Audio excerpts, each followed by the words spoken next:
Добра вечер, вие слушате Радио Канал 103, ова е емисијата Дан се макабре со своето 520-то издание. Ова е последната епизода на Дан се макабре за 13-тата сезона, 40-та, која што успеав да ја реализирам во овие пандемиски времиња. Епизода насловена Макабре Филмфест, односно курирана филмска селекција на 6 актуелни филмови, кои по 23 пат ви ги предложувам, кои може да ги погледнете во удобноста на вашите домови, односно серијал на емисии кој беше наменет да излезе пресред на гледачите на филмови во ковид времињата, за да може нели да добијат квалитетна препорака, па дури и најпребирливите од вас да може да си пронајдат нешто атрактивно за гледање кое ќе го привлече вашето внимание. На денешниот репертоар имам две жанровски остварувања кои се исполнети со демначи во модерното доба. Потоа имаме една екстровертна комична и една интровертна меланхолична мелодрама и како и во секој издание на Макабре Филмфест имаме два документарни филма за крај кои допираат до некоја од уметничките гранки, овој пат филмската и музичката индустрија со две уникатни документарни творби. Како што надоаѓа летото, така и се намалува пред се во квалитетниот избор на филмската понуда на репертоарите со холивудските лимунади, но затоа се во тек филмските фестивали во светот и кај нас, значи заврши Канскиот и Карлови вари во светски рамки, ќе започне Венеција за некој месец, а кај нас заврши Cinedesi Beach Film Festival, а во најава е Македокс и браќа Манаки, така што ако сакате да погледнете квалитетен филм, ќе го најдете на фестивалите и се разбира во Дан се макабре. На почетокот на емисијата ги слушнавте Креатор, условно може да ги наречеме овие германци дека се македонски бенд, со оглед на тоа што два пати гостувале во нашата држава и сум имал можност да ги гледам, со двете композиции од новиот албум Hate to Barales и Killer of Jesus, од истоимениот албум Hate to Barales, а во продолжение ќе слушнеме и Pride Comes Before the Fall, исто така од овој германски гигант, кој што доколку сте љубители на ТВ серии и сте ја погледнале Dark на Netflix, сте ја слушнале и нивната препознатлива композиција која што беше составен дел од оваа серија.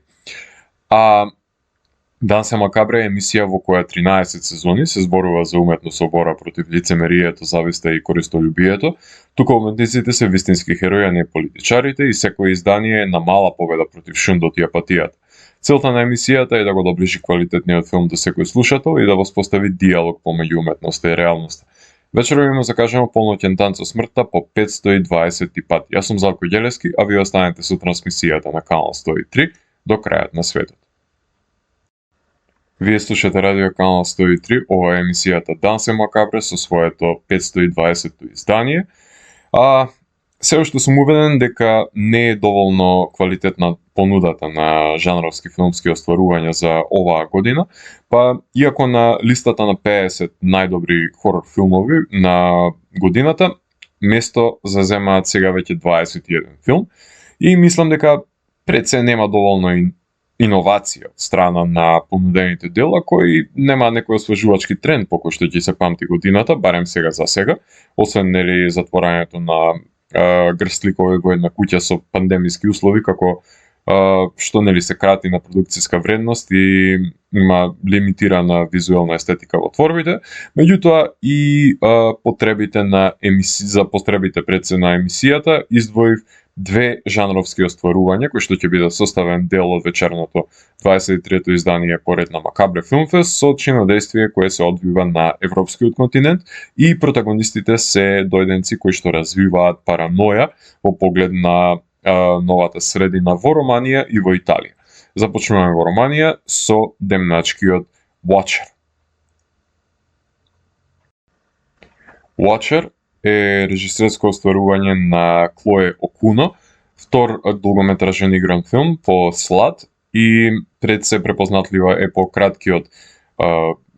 филм од антологијата VHS 94, односно Storm Drain со монструмот во каналот и репортерката со кој што започнува. А во Watcher сопругот со својата сопруга патуваат во родната Романија за него, поради работните обврски кои што ги има тој, но таа е странец во туѓа земја, која што не го зборува јазикот. Таа е дојденецот за која се е странал в Букурешт, па паранојата ќе ја зголеми во мигот кога ќе се забележи дека од соседната зграда има човек кој што го набљудува нивниот стан и го обсервира секое нејзино движење. Таа ќе започне да се сомнева дека ја демне низ продавница за прехрана во киносала, дека диша за нејзиниот врат, односно започнува да се изложува на стравичните можни сценарија и тоа ја подгрева нејзината обсесија со овој сосед, која што ќе се прелее кога ќе се соочат и ќе доведе филмот до еден важен пресврт кој е на ниво на поставеност на ликовите и действието, со оглед на тоа што се појавуваат обезглавени девојки во соседството и доселеничката стравува дека и таа е на списокот на серискиот убиец за умирање. Тензијата и непредвидливоста се најсилните адути на филмот, во кој што конфликтната ситуација е сериозна закана за протагониската, која во манир на розбариното бебе стравува од симптоматичното однесување на соседите, чувствувајќи се отфрлено и недобре дојдено пред се во туѓата земја. Снимател на филмот е Бенџамин Крк Нилсен, кој што снима една урбана средина на Букурешт, кај што си поигрува со стамбените комплекси во кои е ситуирано злосторството, што многу ни е блиску и на нас, и на Полански, и на Кишловски, односно гледањето кај соседот дома стана македонска олимписка дисциплина, а Бенџамин го приложи модерното руво на Букуреш како подлога за действието, кадрирајќи прекрасни широки планови во метро и во ходниците на зградата, така што го доближи до врвните достигнувања на европските трилери од Полански и до шпанските модерни хорор филмови. Филмот имаше својата премиера на Sundance и исто така беше прикажан и на South by Southwest оваа година, што ги мотивираше AFC Midnight да го купат за кинодистрибуција и да заврши на најдобрата стриминг платформа за хорор филмови Shudder, за останатиот дел на светот да го погледне и да ужива во оваа модерна реимагинација на криминалистичките трилери со крвави хорор елементи од 90-тите, филм кој многу лесно може да се избори да биде трилер на годината, но кога е во борба со хорор филмовите има силна конкуренција, затоа што не е баш зачинен толку многу со невидени хорор чинители, туку оди по една безбедносно трасирана патека на жанровските конвенции, кои ги двои пред се ситуираноста на самата приказна. А во продолжение слушаме најавата за Венеција Френија. Венеција Френија е режисерско остварување на Алекс де ла Иглесија. Тој е авторот кој што го знаеме по ТВ серијата 30 Coins, потоа ги има снимено култните El Bar, My Big Night, Witching and Bitching, The Last Circus, Perdita Durango, The Day of the Beast. Односно, ова е неговиот, ако не се лажам, 16-ти долгометражен игран филм, во кој што туристи кои доаѓаат во Венеција од Шпанија, кои мештаните се третирани како зараза, иако заработуваат тие од нивните пари кои што ги трошат во градот. Според принципите на туристичкиот хорор филм, ликовите се дојденците кои се поканети на приватна забава, кај што си поминуваат лудо и незаборавно за нивната моминска забава, за која нели ќе настане утрешниот мамурлак и еден по еден ќе започнат да исчезнуваат дојденците. Тоа значи дека параноичноста ќе се распространи помеѓу туристите, кои што треба да докажат пред полицијата дека не си поигруваат со нив, соочувајќи се со поместување на сценографијата кај што се одвивала пред се забавата, односно борејќи се со фактите кои се против нив. Во филмот одлично е имплементирано и либретото на операта Риголето, кое што има удел за истакнување на убиецот, кој ги гони во овој слешер од самиот негов почеток. Запознаени нели сме со неговата трикстерова маска, меѓутоа не и со неговиот идентитет, кој е обелоденет во пресвртот, кој е поврзан со мрачното минато на градот. Така што црпи Иглесија во овој филм од криминалистичките механизми на Ардженто и неговите джијало филмови, но ги зачинува со здрава доза на крвави ефекти. За омразата кон туристите во Венеција од страна на домашното население сум запознаен уште од филмовите на Лучино Висконти, односно од Сенсо од 1954 година, кај што со извици слични како и од протестите во филмот на Иглесија се испратени од опера австриските окупатори, така што анимозитетот кон дојденците кои што носат смрт во нивниот град е долговечен, барем во филмски рамки, кај што многумина туристи исчезнуваат без трага, што е во функција нели на слешер компонентите, без разлика дали е во прашање масакар во Тексас или па бодеж на гондола. Алекс де ла Иглесија, за разлика од многу модерни американски режисери, кои нивната поетика е темелат на атмосферичност, тој е поклоник на практичните ефекти и вештината за нивно имплементирање во делото, па неретко во неговите хорор филмови користи крвави, специјални ефекти, но и секогаш ги применува во иновативен начин, што е едно од најтешките задолженија во хорор жанрот, затоа што се е веќе направено, освен убиството на туристот со помош на неговиот фотоапарат во прологот на филмот, што говори за неговата символична, но и буквализирана омраза. Пробудувањата кои следуваат низ туристичките маски се само уште еден од ефективните начини на отстранување на посетителите од градот, а за пофалба е екстатичната забава која слободно може да биде извадена од еден Гаспар Ноe филм, која сведочи и за урбаната страна на ноќниот живот во Венеција, кај што царува декаденцијата, а за пофалба е и периодичната костимографија за забавата под маски, која можеме да заклучиме дека е под влијание на Eyes Wide Shut на маестро Кјубрик, снимено од страна на кинематограферот Пабло Росо, односно него го знаете како снимателот на серијал Дворец, а веќе знаете дека Роке Бањос, честиот соработник со Иглесија, ќе биде задолжен за задржување на тензијата на хорор филмот на дневно светло со помош на неговата оркестрација. Насловот на филмот е неологизам, игра на зборови помеѓу Венеција и шизофренија, например, додавајќи ја наставката френија на името на градот, како што, например, на времето Амстердам беше инволвиран во Амстердам и беше еден од слешерите кои што беа ситуирани во овој специфичен европски град, со тоа што Венеција френија е дистрибуирана од страна на Амазон и Sony. Покрај двата хорор филма за кои што ви говорев во оваа емисија, во листата на 50 најквалитетни хорор остварувања, оваа година се квалификува во јуни и јули исто така и Men, Crimes of the Future, Flux Gourmet и Mad God. За првите два филма имате детални анализи во мојата емисија Видеологија, со засебни епизоди посветени на нив, а за останатите два ќе добиете анализа во престојниот период со засебни епизоди, па затоа не ги вклучив во Данс и Макабре. Меѓутоа, препорачливо е да ги погледнете и адаптацијата на Jekyll the Black Phone со маскираниот убиец Итан Хок и неговите заложници, потоа Unhuman на Маркус Данстин од Пила и Колектор, кој е слешер под импресија на тинеџерскиот бранд на слешери во 90-тите. Секако тука и францускиот ремейк Final Cut на култниот јапонски One Cut of the Dead, потоа научно-фантастичното заробеништво во куќата од страна на AI во Dark Cloud и found footage хорор филмот од Тајван Incantation. Секако да не го забораваме и домашниот хорор филм за Джинот, односно Сокриениот.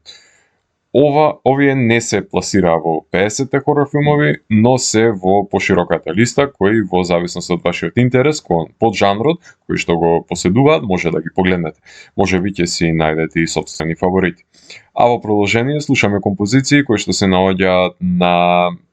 студиското издание на Били Хауардел, него го знаете како член на Perfect Circle. Меѓутоа, кога Perfect Circle не создава нивна музика, тој си ја гради својата соло кариера со неговиот нов студиски албум What Normal Was, односно од него ќе слушнеме композициите Selfish Hearts, Free and Weightless, Annie и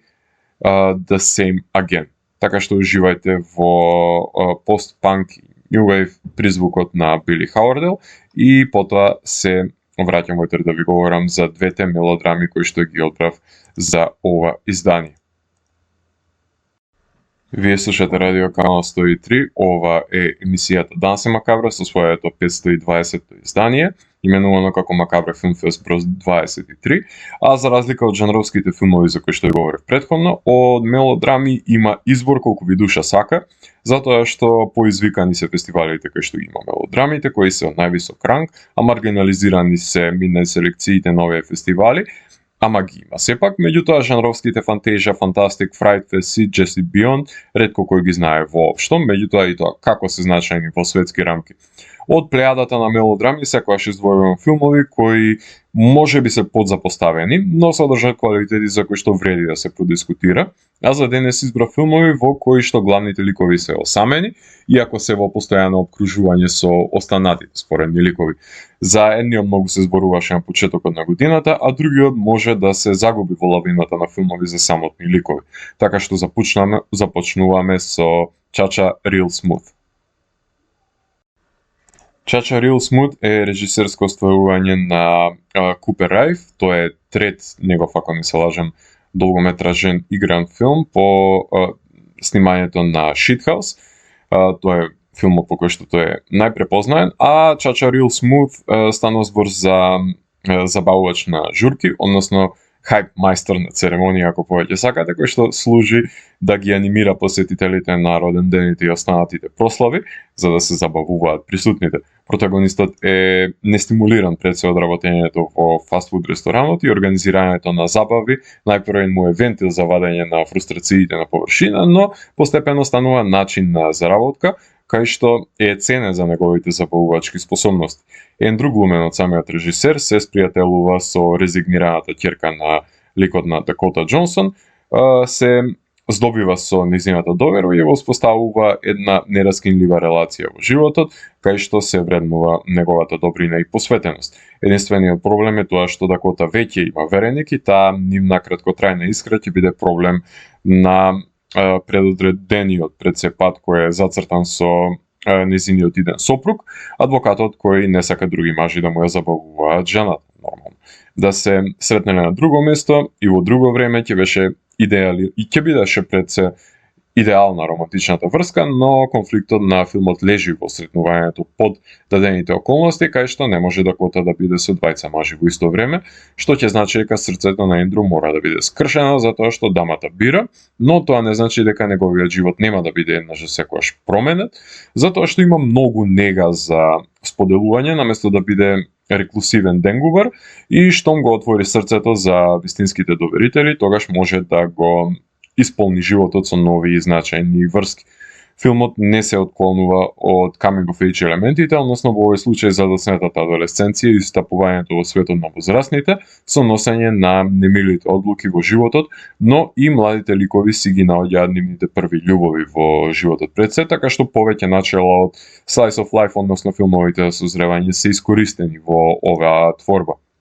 Дакота Џонсон по Суспирија признавам дека започнав да ја фаворизирам во моите рецензии, но не сум виновен што има девојката вкус да избере филмови кои што содржат квалитети кои се вредни за истакнување, па затоа имаше и сенс да го одбере овој филм за да се појави во него, иако немаше кој знае какво тешко задолжение во него. Режисерот мислам дека презема премногу одговорности на неговиот грб, но знае што сака да постигне и го постигнува зацртаното. Снимателот на делото е Кристина Данлап, чија што естетика ја погледна за прв пат во Бит, ако не се лажам, а во овој филм се обидува да ги избегне замките на комедијата, се да биде нели осветлено во фокус, па си поигрува со светлото во ночните сцени за да ја изрази самотијата на главниот лик и неговото кршење срцето. Филмот ја имаше својата премиера на Sundance и беше еден од најскапо откупените филмови од страна на еден дистрибутер, односно Apple Plus,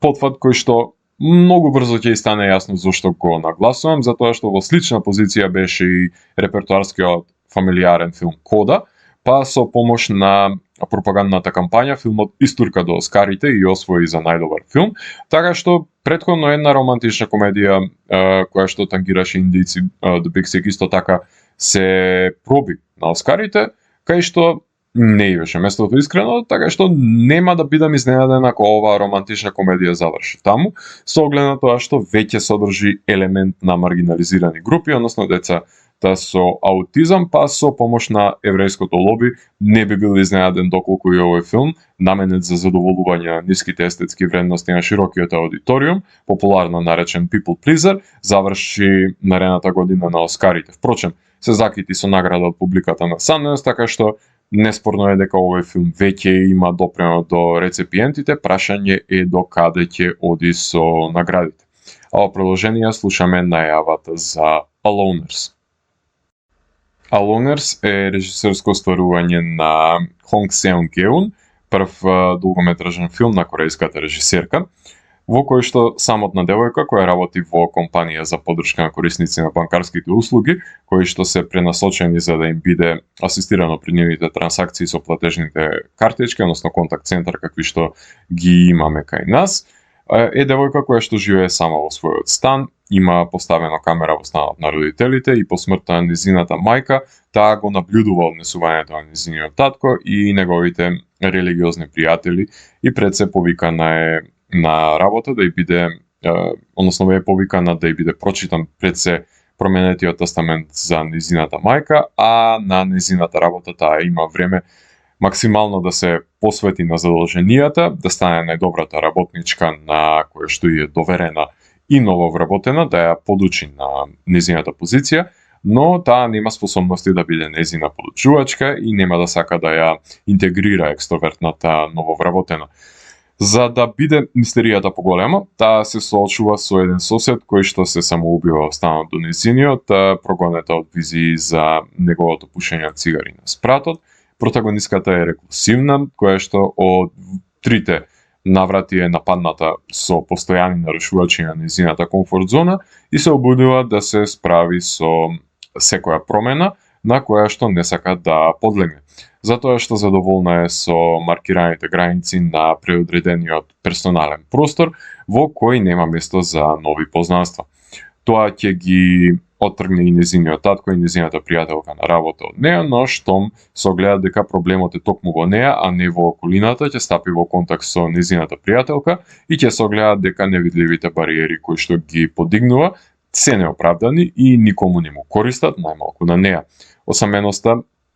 ќе се надмине со дозволување на пристап до интимата на останатите ликови од околината, споделување на блискоста од под самотната челост. Имено, соседот е мртов веќе една недела, а соседката не е ни свесна дека некого нема повеќе меѓу живите. Па затоа таа решава да оди напред со животот, додека има каде да се движи, напуштајќи ги незините изолациони навики, затоа што и покрај луѓе таа е самотна. Филмот играше на ТИФ, односно филмскиот фестивал во Торонто, и потоа беше прикажан во Сан Себастијан, Цирих, Лондон, Талин, Блек Најтс, Торино, Гетеборг и други филмски фестивали. Снимателот е Јонку Чиу, кој што со фиксираната камера го доловува инертниот живот на протагониската, позиционирајќи во стерилната, безживотна средина и во празниот стан, но и во монотонната работна канцеларија. Корејски филм кој што говори за болеста на изолацијата, која што се раѓа во големите градови, кај што ликовите гравитираат помеѓу координатите работа, дома, дома, работа, затоа што постои живот помеѓу кој што треба да се оплемени, за кој што и самите не се свесни.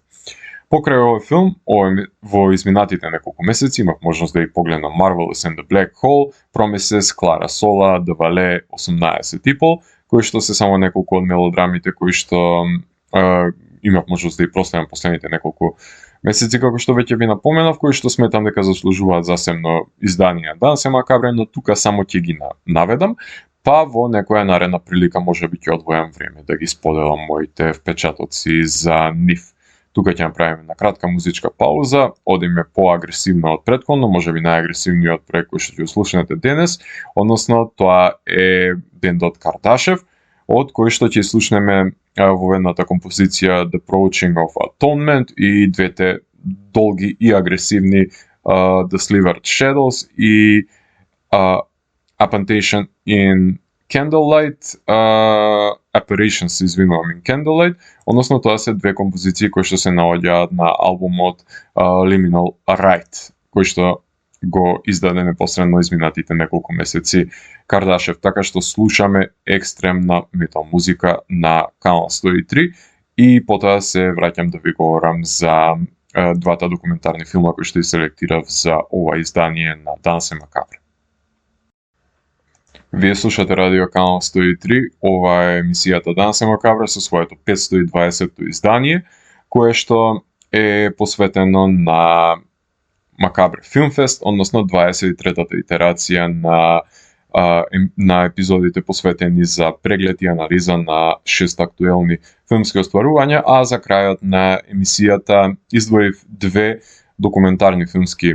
дела, односно творби кои што најчесто тангираат одредени гранки на уметноста, именно фокусот најчесто го ставам на филмската индустрија и на музичката индустрија, доколку имам филмови кои што најдобро сведочат за нив, а филмовите кои што селектирав за ова издание токму говорат за една музичка Легенда која што остави огромна трага и врз мојот живот пред се, но и врз сите љубители на филмската музика, едно од тие имиња кои што и тоа како ќе резонираат со децении и децении во иднината и генерации ќе учат што всушност значи филмската музика од него, и еден мистериозен документарен филм за култно уругвајско филмско остварување, кое што ни трага ни глас не може да се најде од режисерот кој што го има снимено, па овој документарен филм служи како една потера за откривање на координатите на овој автор. Така што започнуваме со музичкиот документарен филм за Енио Мориконе, именуван како The Glance of Music. The Glance of Music, или накратко како што е именуван Енио, е режисерско остварување на великанот Джузепе Торнаторе. Тоа е авторот кој што го има снимено Малена, Cinema Paradiso, The Best Offer, The Unknown Women, односно Glance of Music е 13-тиот негов долгометражен филм. Соработник е со Мориконе и погоден режисер да го овековечи пред се неговото дело. Овој музички документарец наменет за великанот Енио Мориконе, кој започнува со отчукување на метроном и прилично подвижниот Енио кој што ги изведува неговите физички активности низ домот, говорејќи пред се за неговиот немирен дух на стари години. Неговите соработници и пријатели го оквалификуваат како енигматичен композитор кој што е секогаш свој, но и секогаш туѓ, исклучок на сите правила. Монтажната лавина на комплименти го отпочнуваат делото и не се намалуваат до неговиот крај, затоа што сите се точни, пред се паралелизирани, додека Енио запишува мелодрама на мелодија, односно мелодија за неговите мелодрами кои што ги работи со едно ставајќи ја на петолинија, замислувајќи ги тие ноти како одзвонуваат во неговата глава. Во неговите изјави, тогаш живиот композитор се навраќа на исказите за присетувајќи се на изучувањето на труба на млади години, студирањето композиција во конзерваториумот кај строгите професори, пренесувајќи ја пред се љубовта кон делото на Стравински, но и раѓањето на љубов кон филмската музика со оркестар на живо на проекциите, и потоа соочувањето со авангардната музика на Џон Кейдж, која што ќе го мотивира пресен да оформи група на импровизатори, метнувајќи дури и атипични инструменти во популарните композиции со контрапункт на мелодијата, со впечатливи воведи по кои што ќе се памтат пред се овие творби. Истакната е соработката со Чет Бейкер, работата на вестерните под псевдонимот Дан Савио, потоа школскиот пријател Серджо Леоне и незаборавните вестерн оркестрации за Леоне, односно збогатени со секакви инструменти, која за неговите професори била антиартистичка, затоа што биле, се разбира, со застарени сваќања и неспособни да го направат спојот на музиката и филмот кој што го раководел Мориконе, па во еден наврат на правење на музиката за библискиот филм на Хјустон, Енио го заменил неговиот учител. Тој секогаш чувствувал товар на својот грб затоа што не бил прифатен од страна на елитистичките академски кружоци и девалвирана била филмската музика од нивната страна како неартистичка. Меѓутоа, со самиот факт што не знаете ниту еден од нив на име, а името Енио Мориконе ќе се памти со поколенија, и знам дека јасно ќе ви стане дека надувани ега се опрашање на љубоморните професори. Пасолини дури сменил музика на Бах за да стави музика на Мориконе во неговиот филм. Евидентирани се неколку интервенции на музички план кои ги иновирал Енио покрај контрапунктот, како и свирењето на двојните теми, една по друга, така и дозволувањето на дизајн на звук да биде всушност музика на филмот. Едноставно Мориконе има создадено заводливи композиции кои до ден денес ги пленат слушателите. Но кога снимил 20 скорови, започнале да му љубоморат колегите на успехот и нападнате за хиперпродукција и заглавување во шаблонската работа. Меѓутоа, Бертолучи, Тарантино, Иствуд, Карвај, Левингсон, Ардженто, потоа Брус Спрингстин, Квинси Џонс, Пет Метени говорат со пофалби за делото на Енио, а тој ја кажува и незгодата кога Кюбрик го барал да ја прави музиката за Clockwork Orange, а Леоне не го давал да работи со него. Неколку пати му избегал Оскарот од раце во неговата младост, иако бил номиниран, но има доволно Оскари освоено по почесниот и тој на Hateful Eight. сопругата негова прва ги слушала композициите и таа што била презадоволна од него, ќе ги експонирал тие композиции на виделина. Мориконе е доказ дека теоријата на неуките гледачи, кои сметаат дека музиката не смее да биде препознатлива во филмот и има функција да биде незабележлива, токму Мориконе ја побива оваа теорија во корен, во Investigation was Citizen About Suspicion и вестерните и пред се експериментирањето кај филмовите на Ардженто, дури и љубоморните колеги Вилијамс и Зимер говорат за препознатливоста на композициите на Енио, затоа што е великан од нивен ранг, чиишто мелодии оставиле неизбришливи траги во зајкајстот. Ардженто убаво ја квалификува работата со Мориконе како добивање на медал. Фала му на Мориконе што не станал доктор, туку решил да ја збогати музичката историја, допирајќи до многумина, вклучувајќи ми и мене, и до крајот на животот ќе ја памтам еуфоријата од изведбата на Ecstasy of Gold, со која го започнаа концертот Металика, кој што имав можност да ја гледам. Филмот е детално интервју на маестрото во секој дел од неговата кариера, со коментари од познавачите на неговите творби во прашање, и сметам дека сите филмаџии кои што сметаат дека музиката треба да биде незабележлива во едно филмско дело,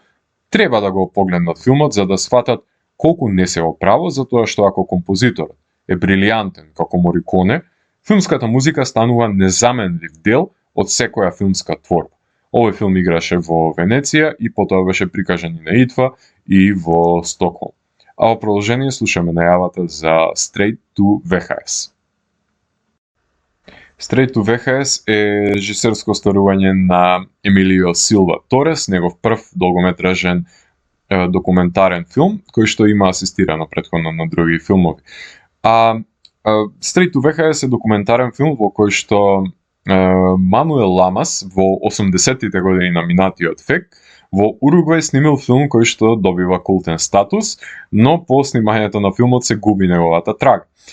Генерации се израснати со филмот Act of Violence in a Life of a Journalist во Уругвај. Култен е како што, например, The Room или Troll 2 се култни, затоа што се прецефалични филмови кои не се поправливи, но се толку шармантно лоши, што стануваат миленици на публиката, која што сака да се смее на нивните аномалии, а ова се филмови кои што успеваат се да утнат во филмската уметност, а сепак да комплетираат некаква филмска целина, која сведочи за сите нивни пропусти, но тоа дело си ја наоѓа својата публика, која години по снимањето е интригирана од енигмата за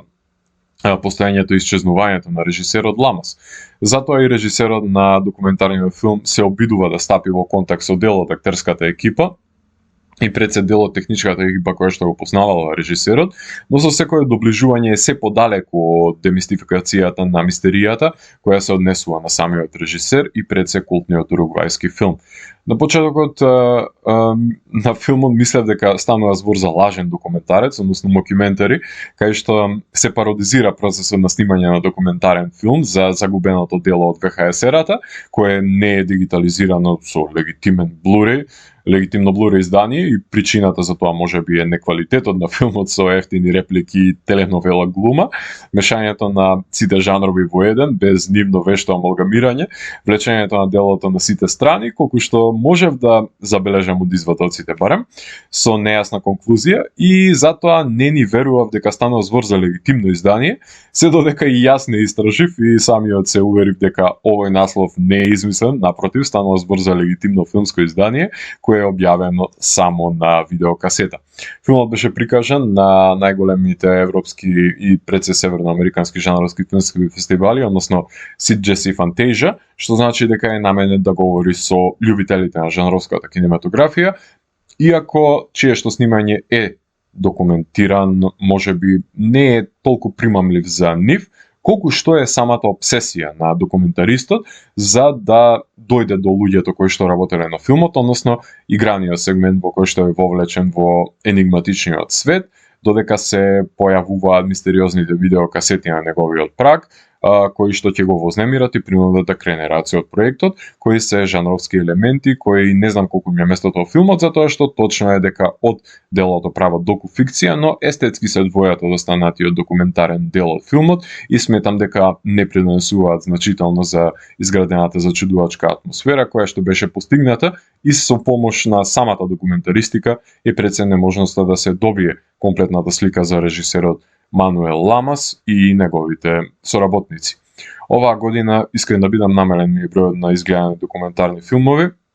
на само 40, од кои последните на кои што се сеќавам дека се вредни за напоменување се The Disruptors и Look at Me XXX Tentacion, се извинувам, се надевам дека во периодот кој што престои на македонски браќа Манаки ќе понудат релевантни документарни остварувања кои ќе можам да ги погледнам и коментирам во рамките на оваа емисија од светската документаристичка сцена. Со оглед на тоа што ова е последното издание на Дансе Макабре за 13-тата сезона, традиционално во последната епизода на сезоната, издвојувам време да се заблагодарам најпрвин до сите слушатели кои одвоија време да ги слушнат епизодите од 13-тата сезона на радиоемисијата Дансе Макабре и на сите слушатели кои го имаат дадено нивното внимание и доверба на емисијата изминатите 13 години, затоа што без нив ќе немаше кому да се обраќам сите овие години. 13-тата сезона броеше 40 епизоди, што е во рамките на количината на авторски епизоди кои ги создавам во годината, во кои не се вклучени, се разбира, епизодите во кои што правам само музички избор. Па затоа сакам да им се заблагодарам на сите гости кои одвоија време и беа составен дел од емисијата. Оваа година се соочив не само со препреките кои ги наметна ковид пандемијата, туку и од страна на безобзирната македонска радиотелевизија која што забрани да се носат гости во 103, а денес е единствената институција во државата која што се уште има забрана за носење на гости во радио, кои што не дозволува да донесеме прецени дозволуваат само еден гостин да донесеме во емисија, што може би е во ред за режисери, но е голем проблем за интервјуирање на бендови, затоа што не можам само еден текстописец, например, да повикам, затоа што најчесто секој од членовите придонесува за создавањето на музиката, така што невиден хендикеп прави МТВ за одвивањето на мојата емисија, затоа што немаат разбирање за промовирање на домашната култура во 103. Па затоа едно големо благодарам до Младинскиот културен центар и неговото раководство, кое што ги отвори вратите за мене и моите гости, непречено да може да ги реализираме интервјуата, затоа што се единствената институција која безусловно ја поддржува домашната културна сцена. Сакам да им се заблагодарам за гостувањата на 6 интервјуа со музичари кои што беа направени во оваа сезона, односно на Стефан Петановски со кој што дискутиравме за новиот албум Ерос, потоа интервјуто со членовите на Луфтханза, потоа интервјуто со Васко Атанасовски за 500-та епизода на Дансе Макабре, интервјуто со Златко од Фуснota, со Петар Лукич за Лук Ич, неговиот проект, и со Букушлиев Филип за Такси Консилиум. Односно, со додавањето на овие 6 интервјуа се вкупно гостувале 60 бендови и музичари во рамките на Дансе Макабре. Исто така сакам да им се заблагодарам за 9 режисери и режисерки кои што ги интервјуира во рамките на оваа сезона, односно една големо благодарам за Марија Апческа Петровска, потоа Митко Панов, Дина Дума, која што беше повратничка во емисијата, Сезар Салихи, Раша Петровиќ, кој што исто така гостува повторпат во емисијата, потоа интервјуто со Жарко Иванов, Бруно Велјановски, уште еден повратник во емисијата, и интервјуата со Атанас Георгиев и Анета Лешниковска, односно големо благодарам на сите режисери и режисерки кои што учествувале во оваа емисија, вкупно 70 гостувања на 57 режисери и режисерки биле составен дел од Дансе Макабре сите овие години. Имаше Дансе Макабре од 13-тата сезона 10 Макабре Филмфест издание, со тоа што рецензирав 60 филмови во рамките на емисијата. Имав 6 емисии со поднаслов Раритет, посветени за промовирање на домашната музичка сцена, каде што рецензирав 24 домашни музички албуми. Исто така направив 2 репортажи за филмските фестивали Браќа Манаки и Синедес во рамките на 13-тата сезона на Дансе Макабре и 3 епизоди за великаните Джордж Ромеро, Вес Крейвен и Деви Кроненберг. Рецензирав и 20 стрипови од Дилан Дог серијалот, од 140 до 160 број и се разбира традиционалната емисија за избор на најдобар жанровски филм Dance of the Dead и најавата на филмови за 2022 година.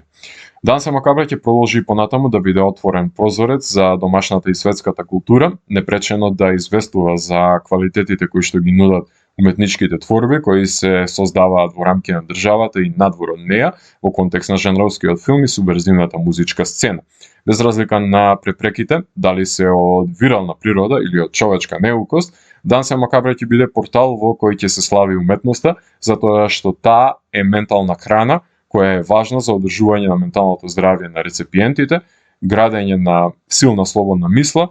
и образован народ, кој што никој нема да може да го злоупотреби и изманипулира.